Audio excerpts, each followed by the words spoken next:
Live from Utah's first TV station. Good Morning Utah at 6:30 starts now.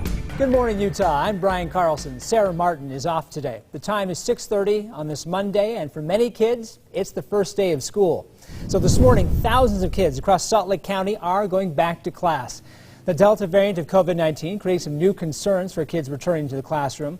It's something on the minds of parents, students, teachers, as well as staff. So today, ABC4 News is there for you with 3 hours of live back-to-school coverage from schools across the valley. So a number of school districts welcoming their kids back today. Let's give you just a quick reader of which ones we're seeing. They include Granite, Canyons, Murray, and then high schools in the Jordan district. So let's go to one of those high schools out for you live here this morning. ABC4's Jared Jutnini live from West Jordan High School with how their district plans to bring students safely back to the classroom. Good morning, Jared. Good morning. Yes, we are at West Jordan High School in the Jordan School District, and this is what it's all about. Here behind us, we have the West Jordan Welcoming Committee here behind us. Let's get it on 1, 2, 3. Good morning! It's a great day to be a Jaguar! That has you wide awake if you weren't already eating your breakfast this morning, preparing to head out. Joining us now is the Assistant Principal, Janice Jacobson. Good morning. Thank you for joining us. Good morning. It's a wonderful morning. Thanks for being here. So high schools last year struggled, with going back and forth because of COVID outbreaks. What's being done here at West Jordan to protect students and faculty? We are not the primary decision makers in guidelines and procedures, but we are flexible and accommodating. And today, masks are not required, but you're going to see a lot of students that choose to wear masks, and some of our faculty and staff are wearing masks, so maybe it's a little more individualized as we start out the school year. And as needs arise, we adjust. Flexibility is the key word there, and we make school happen regardless of the circumstances, and we keep moving forward just like last year. What does that conversation look like with optional masks, vaccines? I mean, these aren't elementary age kids. These are, Sure. almost adults. You know what? As schools, we're not really in the position to have those conversations. Again, we're being responsive to the families, to the county and state requirements, to our district leaders, and whatever it is, we are welcoming the kids and we're supportive of the families. Masks or no masks, they can learn, we can teach, and school's moving forward. You mentioned the school's ability to pivot. What does that online option look like? Was there a fully remote option this semester? Even prior to COVID, high schools and particularly in Jordan School District, our students had a variety of options for different types of online learning as well as in person. Our tech centers, high schools have been more fluid as far as what a schedule has looked like. COVID obviously blew that up a bit as far as options. We also have specific online virtual schools for Jordan School District this year at the high school, middle school, and elementary level that a student could enroll there full or part-time. So we just increased our options and increased the ability to tailor a schedule for students and families. So what's the lay of the land like today? I know we have the welcoming committee here. Yeah, it'll be interesting. There's a lot of enthusiasm for school. I spoke with several parents and students who are wanting to return to in-person learning on Friday. We registered more than 60 new students through our counseling center. They are hopping, and we expect more of the same today. Again, the enthusiasm. I can never sleep the night before the first day of school. It's so exciting, and we just can't wait to see their beautiful smiling faces. And students who maybe really struggled last year or didn't struggle, they want to be here. They're so excited. They want to be in school, and we're just ready to get going. And we have some of those students here behind us that want to be here. Let's get one more cheer, guys. All right, thank you so much. We appreciate it. Coming up next, we are live with somebody talking about a new program that's coming to the district for high schoolers only here at West Jordan. Live, Jared Jutnini, ABC4 News. They look excited and ready to go. Thank you there, Jared. So what's the weather like for kids going back to school? We'll check in here with meteorologist Cesar Cornejo. You got the answer, Cesar. Brian, yeah, so we expect to see that it's great out there in terms of temperatures, but air quality wise, not the greatest. Look at that milky sky as we wake up here in the Salt Lake Valley, looking through the Dotair Salt Lake City downtown camera. And it's actually a little bit on the smoky side also here in Utah County, looking over top of Utah Lake.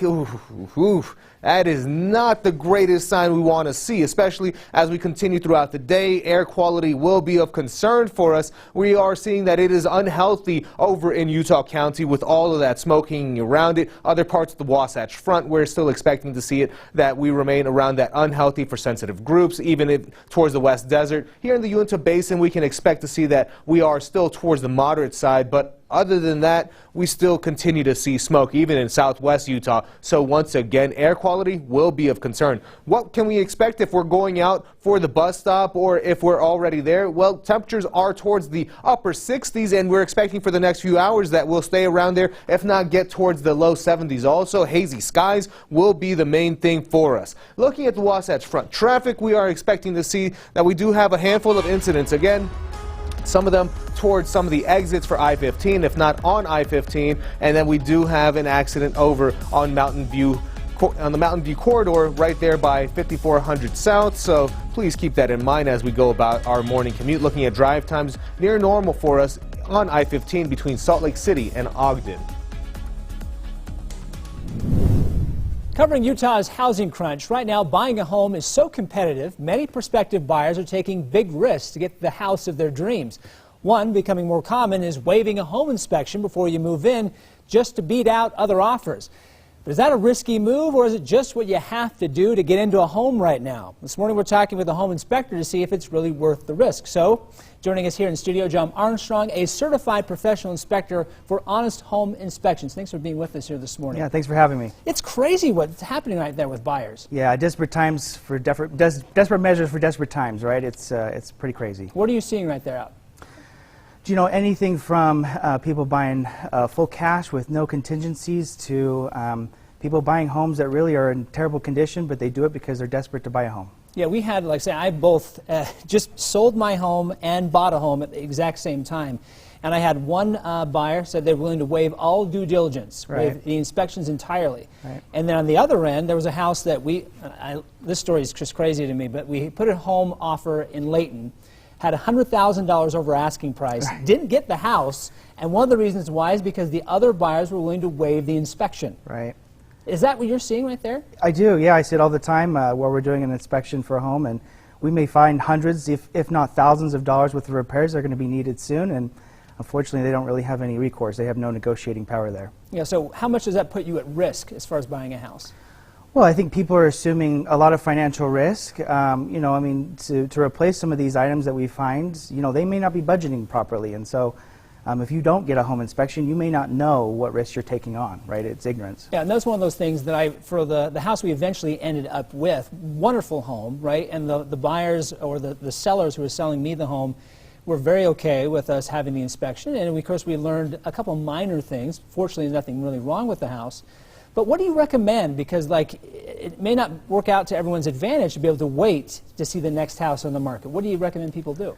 You know, if they don't have any intention of negotiating, the best course of action they can do is just get get the inspection with every test, every add-on that they can get. And if they do that, they're going to learn more about it, right? A lot of the things that we test for, we can't tell them until we get a test. And so we just recommend, you know, taking every course of action to do their, you know, to do their due diligence, even if they don't negotiate. So what is important to learn from a home inspection? What are some of those things, or some of the key things you're looking for? Well, not just the current condition of the home or how it's been installed or, you know, built, but also maybe what they can foresee, what we can foresee is something that, you know, may be going wrong in the future, right? We try to help them understand that there are parts of the home that are aging, and that with that comes, you know, repair and replacement. So we try to not only give them what's current, but what could happen in the future. What's needed versus not needed. Right. Yeah. So as far as you know, a home inspection, you know, obviously the core home inspection is detailed and thorough by default, but we also provide radon testing, meth testing, mold testing, and all of those things can provide added value. So if people want to check into that, learn more information about how they find a home inspector or what they should be on that home inspection list, how do they connect with you? Well, you can find us at honestinspectors.com. That's honestinspectors.com, and there we have a video with all our services, our full menu, and we're happy to help people. Makes it easy. Of course, we have a link to that on our website, abc4.com/GMU. Talking this morning with John Armstrong. He's an inspector there with Honest Home Inspections. Thanks for being with us here this morning. Thanks for having us. Now stick with us all summer long for more on the housing crunch here in Utah. We'll, of course, have live interviews with housing experts every Monday on GMU. The time right now is 6:40. Coming up here on Good Morning Utah, a 7.2 magnitude earthquake rattles Haiti. You know, rescue crews are searching for the bodies in the rubble in your news around the world. Plus, a back-to-school prank turns into a brotherly bond. See how one boy has been surprising his brother here at the bus stop every day for 2 straight years. And don't forget, staying informed, never easier. ABC4 News is there for you. For breaking and local live streaming news, just download the ABC4 News app. All you do is scan the QR code on your screen. But first, here's your first look at Good Morning America.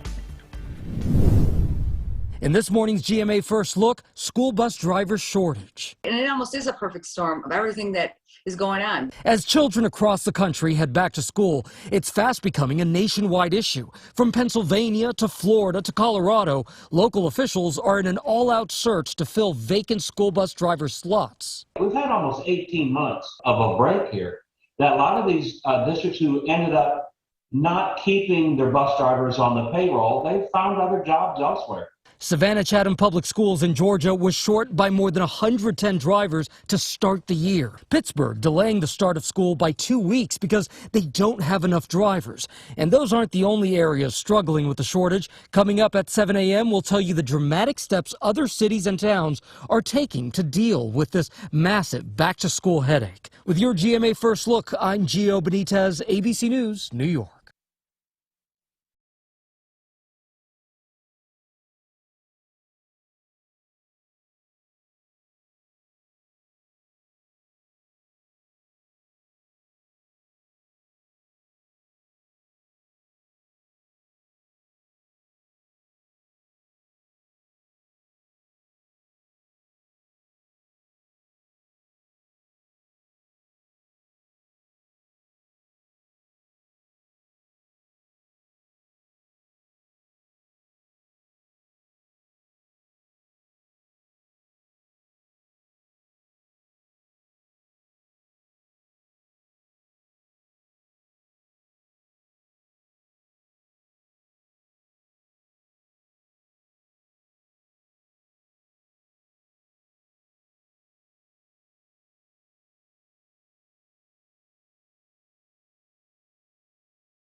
Time now for Utah's most accurate forecast with Cesar Cornejo, Weather Rate certified 10 years in a row. The time now is 6:44. Let's check your weather on the 4s with meteorologist Cesar Cornejo. Now, for a lot of kids, it's the first day of class today, so how's the weather looking for those kids, Caesar? Well, Brian, we can expect to see that it's going to be another smoky one out there, and it's actually going to be quite hot also for a lot of us. So, again, smoke, hot. And then after that, we do have some storms making their way in by the time we get towards the midweek. And then on top of that, we see a major cool down, especially in northern Utah. And we'll see what exactly I'm talking about in just a moment. So far right now, here through our Southern Utah University camera network in St. George, some smoky skies out there still hanging around for us this Monday morning, and that continues as we look over towards the Cache Valley here, Logan Canyon. Look at that. Quite a smoky one once again. We just continue to see wildfire smoke still really making its way in. Luckily, though, temperatures are on the mild side. So as we sit out there waiting for the school bus, also getting our day started, we're seeing that temperatures are around the 60s and 50s for parts of northern Utah. 60s, 50s, also some 70s for us in southern Utah. So a little bit of mixed bag again, depending on your elevation. But otherwise, we're all seeing smoke because of those thicker smoke plumes making their way in from the west coast. Again, we still have that northwesterly flow that brings in all of the smoke. That is why we'll see that we have some unhealthy for sensitive groups air quality for parts of the Wasatch Front, also in the West Desert, also some moderate air quality over towards the Cache Valley area, also towards the Uinta Basin and in southwest Utah. So air quality is going to be, unfortunately, on the poor side. And why is that? Well, when we take a look at futurecast smoke, we'll expect to see that it really just hangs around until we get that southwesterly flow from our next storm system that helps break up some of that stale air, let's really call it, because of just the way that the air is still moving in. So again, we expect to see a hot one, but with some hazy and smoky air out there. So overall, it's going to be a very summer-like day for us. Going into today, we're expecting to see that it is going to remain dry, maybe some storms popping along for parts of eastern Nevada, but tomorrow, that's where we're going to see our best storm chances. And going into parts of Wednesday, again, we'll see that we have all of the energy and moisture to work with. So definitely something to stay weather aware as we go throughout the week. Looking at the regional forecast for today, we're expecting to see that we have temperatures ranging around the 90s for northern Utah, also 100s sprinkled around throughout most of the state. And we'll see that for St. George, we'll stay around the 100s for the next few days, and then we start to see our own storm chances by Wednesday and Thursday, also parts of Tuesday for the afternoon hours. Wasatch Front, we'll start to see some thunderstorms making their way in for around the Tuesday, Wednesday, Thursday time frame. But take a look at Wednesday's temperature, 76 degrees after being in the mid-90s. What a cool down for us. And looking at the Wasatch Front traffic, we do have a handful of incidents still hanging around, so please keep that in mind as you make your way out the door this Monday morning. And if you want to get more news, weather, and traffic, turn over to the CW30 at 7 o'clock for more Good Morning Utah. Over to you, Brian. All right, thank you, Caesar. Time now for your news around the world. A 7.2 magnitude earthquake hit Haiti over the weekend. It killed more than 1,200 people there on the island. Rescue workers scrambled yesterday to find survivors buried under buildings. The quake flattened thousands of homes and buildings in the Caribbean nation, still recovering from a major earthquake 11 years ago. And the Taliban has now taken over Afghanistan's capital of Kabul. Sunday's fall of Kabul signals the end of a costly two-decade U.S. campaign to help rebuild their country. Heavily armed Taliban fighters fanned out across the capital, forcing the country's president into exile. A Taliban spokesperson told the Associated Press the militants would hold talks in the coming days aimed at forming a, quote, open, inclusive Islamic government. And in Paraguay, waste from a tannery turned local waters pink. Nearby landowners fear once it rains, that liquid will contaminate further streams. You can see it here. People who live nearby filing formal complaints before their environmental criminal justice for possible illicit processing of industrial waste. That's your news around the world. And in your business news here, the Taliban takeover in Afghanistan hurting stocks in Asia. And Apple getting ready to release details on its newest iPhone. Here's your Good Morning Utah business report. Stocks stumbled all over Asia Monday. Investors worrying about surging COVID cases and the collapse of Afghanistan's government. Markets down in Japan, Australia, Hong Kong, and China. Wall Street finished out last week with new highs for the Dow and S&P 500, but losses in sectors like banking and energy reflect traders worry about future economic growth as the Delta variant continues to spread. And for the first time in years, U.S. economic growth is outstripping China's. U.S. gross domestic product rose 12% for the second quarter of the year, outrunning China's 7.9% gain. Many economists predict the U.S. should outpace China for at least the next few quarters. The Wall Street Journal noting the reversal reflects the difference in the two countries' responses to the coronavirus pandemic, Washington pouring far more resources into recovery. Plus, rural America lost more people in the latest census. USA Today reporting the decline underscores a severe worker shortage in the nation's farming and ranching regions. Census data shows how much of the population gain in rural areas was driven by Hispanic and Latino residents, many coming as immigrants to work on farms or meatpacking plants. Industries are calling for immigration reform to help ease the problem. And hold off on buying that new iPhone. Apple should be announcing new models sometime next month. What to expect? Analysts tell the Wall Street Journal we're seeing incremental changes, including camera improvements. Still, 5G, not yet foldable like two models recently announced by Samsung. The expectation is Apple will call it the iPhone 13 unless superstition wins out. And that's your Good Morning Utah Business Report. And on to breaking overnight, a small plane crashed in Davis County. The Sheriff's Office says that plane crashed last night just east of Bountiful in a remote area in the mountains. We know 3 people died, but details are limited. We'll give you more as we learn more information and update you both on air and online at abc4.com. And new this morning, we're learning of a man who fell off a ride at Lagoon on Saturday. A 32-year-old man reportedly fell from Lagoon's Sky Ride. Lagoon released a statement saying they're saddened by what happened and added they haven't had any incident like this since that ride debuted in 1974. Authorities authorized the park to reopen on Sunday. The man was flown to the University of Utah Hospital where he was reportedly in critical condition. And someone found a man's body in a canal in Midville. This happened yesterday near 77th South and along the canal about 7th East. Police say the water was very shallow. They say someone walking by noticed the body and called police. Police then tell us the man was 70 years old and was homeless. His body now with the medical examiner trying to determine his cause of death. And a man is in critical condition following a shooting in South Jordan. This happened Sunday morning at a home near 100th South and 36th West. Police say they arrived to a chaotic scene when some unexpected guests showed up at a house party.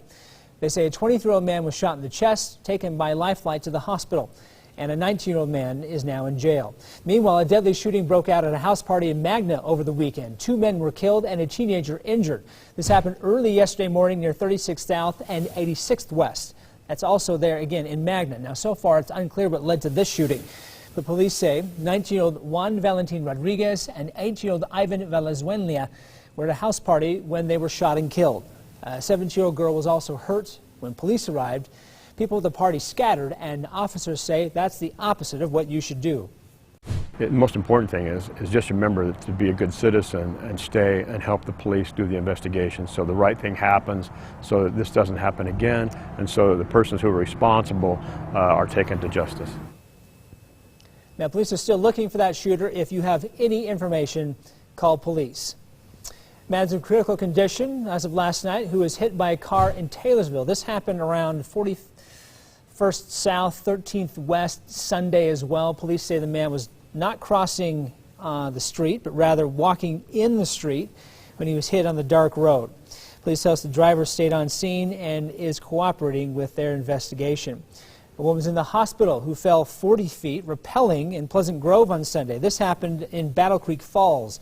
Search and rescue crews say she had head and leg injuries. She was flown to Intermountain Medical Center in serious condition. And the Oktoberfest, they're back at Snowbird. Like many things, it took a year off for COVID, but organizers are ready to bring it back. It started Saturday, runs for 10 weekends until October 17th. During Oktoberfest, you can do a lot of things, include ride the mountain coaster, experience Woodward's what they call the rectangle, like a wreck, And then you can ride the Alpine slide and do a whole lot more. I'm sure that you have beer there at Oktoberfest, right, too. I'd assume maybe beer, One would assume. given all the German themes of everything. But you know what? It probably would be great to go out there, especially during the weekends when it's dry, at least, right? Will you get out of the haze if you're up there at Snowbird? Well, technically, you should at that altitude. But again, it's still pretty thick out there, especially when we take a look outside. Look at that. Still very milky skies out there. Unfortunately, not the best, but we do see the possibility of some clearing. So currently right now still seeing those plumes of smoke making their way in, but as we continue throughout the work week, we'll see that we have some new winds making their way in, and unfortunately, it doesn't really make its way in within the next few hours. We'll still stay around the 60s for us, with temperatures ranging around the 70s for the school bus. So, hey, if you run cold, just hold on to a sweater because you'll need layers, especially given the fact that towards the afternoon hours, it'll be at 96 degrees here in Salt Lake City, 106 in St. George. As we really get our day going, we'll see plenty of smoke still hanging around. And looking at the Wasatch Front traffic, we do expect to see just a few incidents so far. Other than that, not too bad of a day for us as we continue going about our Monday morning commute. And if you want to stay ahead of all of the weather happenings, be sure to download the Pinpoint Weather app on your smart device using the QR codes on the screen or through your app store. I will do. Thank you much there.